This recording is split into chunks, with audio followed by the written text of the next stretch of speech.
Ya, Shalom, Bapak, Ibu, saudara-saudari yang terkasih dalam Kristus.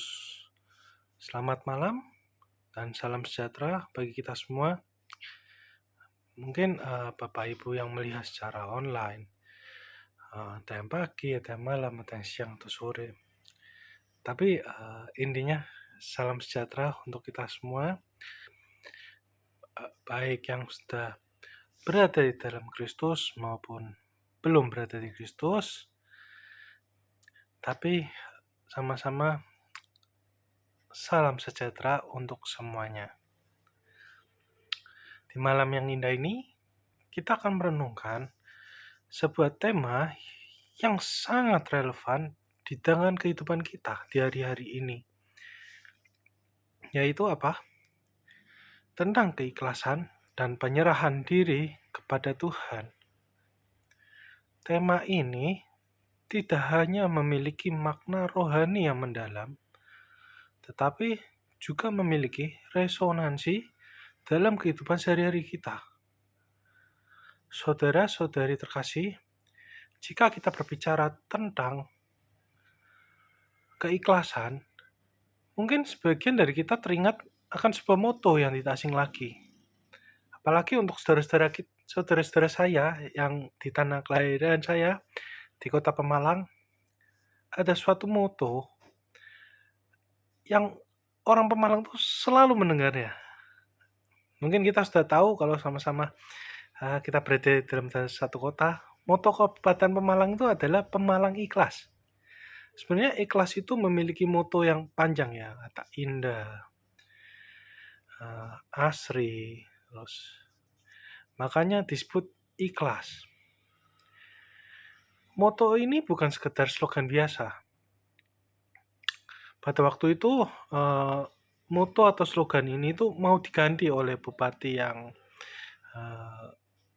kemarin hari, tapi banyak sekali yang protes karena Pemalang Ikhlas itu sudah melekat untuk warganya. Untuk kebanyakan orang itu sudah menjadi jati diri bagi orang yang sudah hidup di kota tersebut. Moto itu seperti sebuah kebanggaan, sudah seperti pegangan hidup lah. Sangat membekas di hati. Untuk bagi saya pun yang berada di luar kota pun, sampai hari ini pun saya masih mengingat bahwa moto itu Pemalang Ikhlas. Nah, ikhlas bagi warga Pemalang itu memiliki makna yang sangat mendalam. Ini berarti bahwa seluruh warga Kabupaten Pemalang diajak untuk bertindak dengan tulus hati, dengan hati yang bersih, tanpa pamrih. Mereka didorong untuk senantiasa percaya kebesaran dan kemurahan Allah, Tuhan yang Maha Kuasa, serta berserah diri sepenuhnya kepadanya, lillahi ta'ala. Dalam setiap aspek pembangunan, filosofi ikhlas ini mengajarkan kita tentang sebuah prinsip hidup yang kuat. Bahwa keikhlasan dalam menjalani sesuatu bukan berarti kita menyerah kepada keadaan. Sebaliknya, ia adalah bentuk penyerahan diri yang penuh keyakinan dan harapan kepada Tuhan. Hari ini, kita akan melihat bagaimana prinsip keikhlasan ini juga diajarkan dalam firman Tuhan. Kita akan bersama-sama merenungkan kebenaran dari Filipi 4 ayat 6 yang berkata, "Janganlah hendaknya kamu khawatir tentang apapun juga, tetapi nyatakanlah dalam segala hal keinginanmu kepada Allah dalam doa dan permohonan dengan ucapan syukur." Mari kita Bapak, Ibu, Saudara-saudari, kita selami lebih dalam makna dari ayat ini. Dan bagaimana kita dapat mengaplikasikan keikhlasan dalam setiap kekhawatiran dan keinginan kita di hadapan Allah. Mari Bapak Ibu, seperti yang tadi saya sudah bacakan, mungkin saya bisa mereview lagi, sekali lagi. Mari kita baca Filipi 4 ayat 6 bersama-sama. Janganlah hendaknya kamu khawatir tentang apapun juga, tetapi nyatakanlah dalam segala hal keinginanmu kepada Allah dalam doa dan permohonan dengan ucapan syukur. Untuk memahami ayat ini dengan lebih mendalam, kita akan melakukan eksegesis atau kita melihat dari makna dari teks aslinya. Yang pertama, dalam frasa, janganlah hendaknya kamu khawatir tentang apapun juga. Perintah ini adalah sebuah larangan yang tegas. Kata Yunani yang digunakan untuk khawatir adalah merimnau, yang berarti merasa terbagi-bagi, terganggu, atau cemas. Kekhawatiran seringkali menjadi memecah fokus kita, menguras energi kita, dan mengalihkan perhatian kita kepada Tuhan. Paulus secara jelas memerintahkan jemaat Filipi dan kita untuk membiarkan kekhawatiran, tidak membiarkan kekhawatiran itu menguasai hidup mereka. Kita tahu Bapak Ibu, di hari-hari seperti kebanyakan orang masih berpikir, bagaimana sih untuk hari esok aja saya nggak tahu nih mau makan apa, mau untuk anak, untuk kehidupan saya, itu mau makan apa sih? Kadang saya pun merasa seperti itu, Bapak Ibu.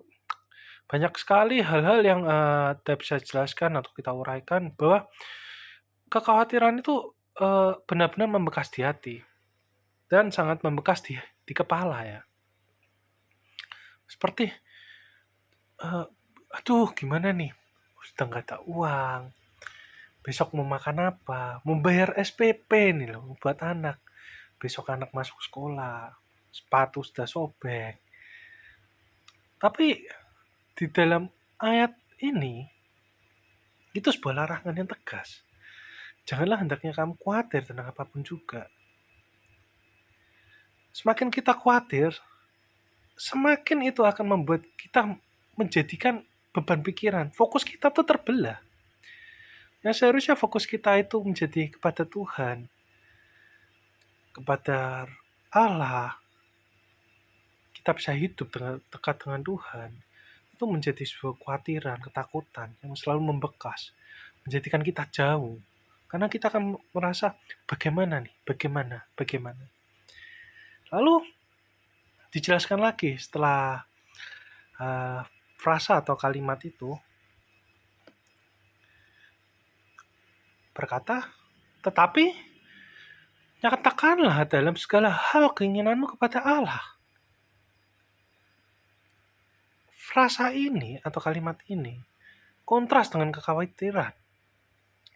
Paulus mendorong kita untuk menyatakan keinginan kita kepada Allah. Sekali lagi, menyatakan keinginan kita kepada Allah. Kata kunci di sini adalah menyatakanlah. Yang dalam bahasa aslinya tuh gnorisesto. Dalam konteks ini, ayat ini berarti biarlah diketahui. Jadi, pada waktu itu, Paulus mendorong jemaat di Filipi untuk membiarkan keinginan mereka diketahui oleh Allah. Ini bukan sekedar tindakan verbal ya, tapi juga sikap hati. Menyatakan di sini bukanlah memberikan informasi kepada Tuhan seolah-olah dia tidak tahu apa yang kita butuhkan. Allah yang Maha Tahu, sebaliknya tindakan menyatakan ini lebih merupakan sebuah tindakan penyerahan diri. Pengakuan ketergantungan kita kepadanya. Ini adalah sebuah undangan untuk masuk ke dalam hadiratnya dengan jujur dan terbuka. Sering Bapak Ibu, kita merasa untuk mengakui itu sebuah kemaluan ya. Kayak malu di hadapan Tuhan. Bahkan sebelum kita mengakui aja tuh Tuhan tuh sudah tahu sebenarnya. Dia sudah tahu. Tapi Tuhan tuh kepingin kita sebagai umatnya itu nyatakan, kita bisa jujur. Kita bisa menyatakan malunya kita ini loh pada Tuhan, kesusahan kita. Walaupun dia tuh sudah tahu. Kenapa? Itu membuat kita menjadi dekat sama Tuhan. Maka Paulus bicara untuk menyatakan kepada Allah. Walaupun Allah tuh sudah mengetahui. Tapi biar mereka, agar kita bisa lebih jujur sama Tuhan. Kita dekat. Lalu rasa yang ketiga, Kita bisa lihat dalam doa dan permohonan dengan ucapan syukur. Bagaimana cara kita menyatakan keinginan kita kepada Allah? Ya, melalui doa, melalui permohonan yang harus disertai ucapan syukur. Mau apapun keadaannya, kita harus bisa berucap syukur. Walaupun susah, walaupun di titik terberat, kita harus tetap bersyukur, berterima kasih. Karena apa? Karena Tuhan sudah memberikan sampai hari ini, kita berada di sini. Kita kuat. Itu oleh karena penyertaan Tuhan, bukan semata-mata kekuatan kita. Kita manusia, apalah daya kita?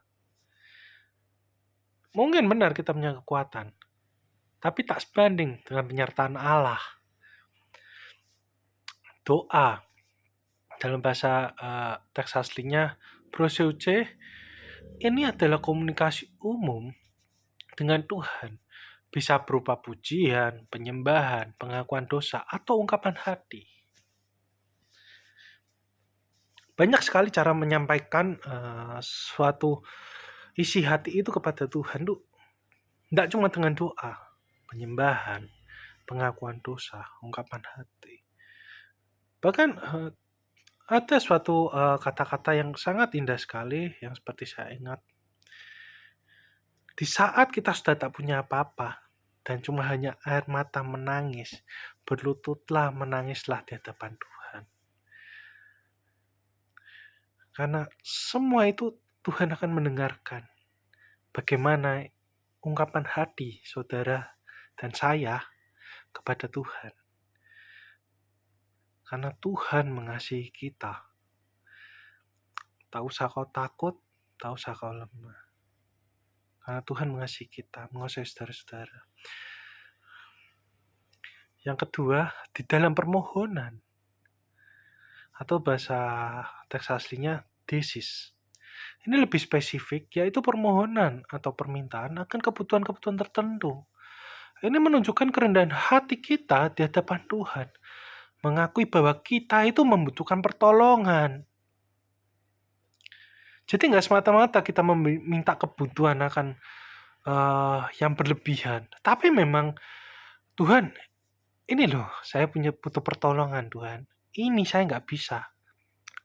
Apapun masalah keuangan, apapun masalahmu, keuangan, kesehatan. Banyak masalah lain-lainnya yang saya nggak bisa sebutkan. Tapi saya percaya Bapak Ibu yang memohon, itu bukan suatu seperti kayak tuh kebutuhan tertentu ya, kayak kita benar-benar membutuhkan. Betul kita membutuhkan, tetapi ada yang lebih mendalam lagi, bahwa itu memang menunjukkan kerendahan hati kita, bahwa kita sudah tidak bisa apa-apa, dan hanya Yesus, hanya Allah yang bisa menolong kita. Kita menunjukkan kerendahan hati kita, keegoisan kita. Makanya seringkali kan kita melihat enggak itu ya. Bahwa saya pun juga kadang masih belajar di waktu senang pun harus mengucap syukur, di waktu sedih mengucap syukur. Selalu berbicara bahwa Tuhan itu baik, Tuhan Yesus itu baik. Dan gak cuma pada waktu saya ada masalah baru cari Tuhan. Itu juga saya belajar. Itu manusia, betul, manusia memang seringkali begitu. Dan saya akui, saya juga belajar untuk menjadi lebih baik. Tapi di saat kita benar-benar tidak mampu, itu menunjukkan kerendahan hati kita. Tapi kita harus belajar tiap hari untuk rendah hati sama Tuhan dalam permohonan. Gak cuma pada waktu senang kita melupakan Tuhan, susah cari Tuhan. Nggak begitu. Di setiap waktu kita harus cari Tuhan. Sampaikan permohonanmu. Apapun kebutuhanmu. Tuhan pasti menyanggupkan kok. Lalu setelah itu semua, kita sudah berdoa permohonan. Yang satu yang tidak boleh kita lupakan yaitu dengan ucapan syukur. Dalam bahasa aslinya, meta Eukaristias. Ini adalah elemen yang krusial atau poin yang penting. Kenapa? Bersyukur itu berarti mengakui kebaikan Tuhan yang telah dan akan Dia berikan. Ingat, mengakui kebaikan Tuhan yang telah dan yang akan Dia berikan. Walaupun Dia belum berikan sekarang, tapi kita sudah bersyukur. Karena apa? Karena kita tahu Tuhan akan kasih. Walaupun yang Tuhan kasih itu belum tentu sama yang seperti kita inginkan. Karena Tuhan lebih tahu apa yang lebih pantas untuk kita dan layak untuk kita. Karena tidak sering kali apa yang kita inginkan itu dibaliknya nggak tahu kita seperti apa. Akan membuat kamu hancur, membuat kita lebih baik. Kita tidak tahu, karena Tuhan yang lebih tahu. Tuhan yang nggak tahu. Ucapan syukur itu menunjukkan iman kita bahwa Allah akan bertindak sesuai dengan kehendak-Nya yang baik. Bahkan sebelum kita melihat jawabannya, ini mengubah fokus kita dari masalah ke anugerah Tuhan. Kita mengingat anugerah Tuhan, bukan masalahnya. Itu yang kita harus selalu ingat. Anugerah Tuhan. Jangan lupakan betapa baiknya Tuhan dalam kehidupan Bapak, Ibu, dan saya. Banyak sekali masalah yang kita lalui. Banyak lika-liku kehidupan. Mungkin Bapak, Ibu banyak sekali jatuh dalam dosa. Begitupun saya. Tapi kita harus selalu ingat bahwa anugerah Tuhan itu sungguh indah. Bapak Ibu berdosa, ya saya pun juga. Jatuh dalam dosa seringkali. Saya juga Bapak Ibu. Tapi yang saya selalu ingat, bahwa Tuhan tidak pernah meninggalkan kita. Makanya kita belajar pelan-pelan untuk menjadi lebih baik. Saya percaya kok, apapun masalah Anda pada hari ini, ketergantungan Anda, addiction Anda, saya percaya kok Tuhan akan tolong. Hari ini, maupun esok hari, maupun yang sudah kita lalui, bahkan kehancuran kita yang dilalui kita pada waktu dahulu. Kita harus ingat anugerah Tuhan. Sampai hari ini kita bisa melangkah di atas kaki kita ini. Itu bukan karena kaki kita, bukan kekuatan kita, Bapak Ibu. Tapi semua karena anugerah Tuhan. Kita harus mengucap syukur apapun yang terjadi dalam kehidupan kita. Tidak mudah, tidak mudah. Saya tahu itu tidak mudah. Tapi percayalah. Bersyukur itu mengakui kebaikan Tuhan yang telah dan akan Dia berikan. Dari hari ini sampai esok. Lalu, apa sih yang bisa kita aplikasikan dalam kehidupan kita, Bapak Ibu? Ayat ini itu tidak berarti kita harus menghindari masalah. Ingat, kita tidak menghindari masalah. Hidup ini pasti akan selalu diwarnai dengan masalah. Justru sebaliknya, kita dipanggil untuk menghadapi masalah-masalah itu dengan sikap yang berbeda. Yaitu dengan keikhlasan dan penyerahan penuh kepada Tuhan. Ikhlas menjalani bukan menyerah. Prinsip ikhlas menjalani bukan berarti menyerah adalah kunci. Ikhlas berarti hati yang bersih tulus tanpa pamrih. Ini berarti kita menerima realitas hidup, baik yang menyenangkan maupun yang sulit. Dengan hati yang lapang dan percaya bahwa ada rencana Tuhan di baliknya. Ini bukan berarti pasif dan menyerah kepada keadaan, melainkan aktif mengambil bagian dalam prosesnya yang dengan sikap yang benar. Ketika kita ikhlas, kita tidak membiarkan kekhawatiran menguasai kita. Tapi kita menyerahkan segala sesuatu kepada Tuhan. Yang kedua, membiarkan keinginan kita diketahui Allah dengan jujur. Udah ucapin aja. Tuhan itu sudah tahu kok isi hati kita. Mau ngomong apa juga Dia tahu. Tapi apa? Kita harus rendah hati. Kita omong apa yang kita nggak mampu. Karena juga tahu Tuhan Bagaimana kita benar-benar jujur dalam kerendahan hati kita, di kehancuran kita. Jatuhnya kita, Tuhan lu tahu. Tapi akui itu. Karena Tuhan tidak akan menghukum. Karena Tuhan Maha Pengasih. Maka itu, ampuni kalau ada kesalahan, ada ketergantungan sampai masih pada hari ini. Kita belajar lebih baik mengakui itu di hadapan Tuhan. Apa yang kita harus mengakui kepada orang lain? Buat apa? Jadi bahan tertawaan? Ya. Mungkin bercerita benar, mengurangi beban. Tapi alangkah lebih baiknya dan bijaknya untuk mengakui itu di hadapan Tuhan. Karena Tuhan yang lebih tahu. Membiarkan keinginan kita diketahui Allah dengan jujur. Seringkali kita enggan untuk membawa kekhawatiran kita kepada Tuhan. Karena merasa malu, takut, atau bahkan berpikir bahwa itu terlalu sepele baginya. Namun, firman Tuhan mendorong kita untuk jujur dan terbuka. Nyatakanlah dalam Filipi 4 ayat 6, bukan sekedar tindakan verbal, tapi juga sikap hati. Ini melibatkan keikhlasan, kejujuran, penyerahan, dan ucapan syukur. Artinya, kita datang kepadanya tanpa berpura-pura, dengan segala kelemahan dan kekhawatiran kita. Ini adalah bagian dari ikhlas itu sendiri. Kekuatan dan ucapan syukur, kekuatan doa dan ucapan syukur ya. Doa adalah jembatan antara hati kita yang khawatir dan kuasa Tuhan yang tak terbatas.